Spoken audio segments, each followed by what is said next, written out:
आज आपण मुख्य कार्यकारी अधिकारी जिल्हा परिषद नांदेड व जिल्हाधिकारी महोदयांना निवेदन दिलेलं आहे। काय मागणी होती, कोणत्या मागणीसाठी आपण निवेदन दिलं?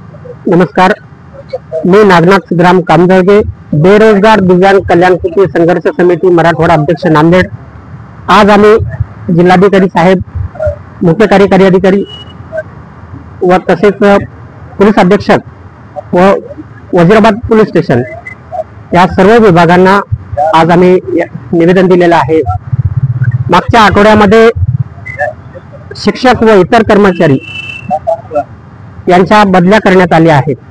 या बदल्यांमध्ये काही दिव्यांग बोगस कर्मचारी आहेत असे निदर्शनास आले आहे।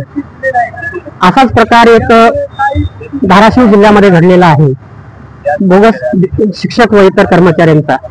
प्रशासनाने या संदर्भातील सखोल चौकशी जिल्हा परिषद अंतर्गत करण्यात यावी व तसेच बोगस दिव्यांग कर्मचारी असल्याचे प्रमाणपत्र संघटनेकडे सादर करण्यात यावेत व जिल्हा परिषद मुख्य कार्यकारी अधिकारी यांनी स्वतः हस्तक्षेप करून या संदर्भात सखोल चौकशी करावी।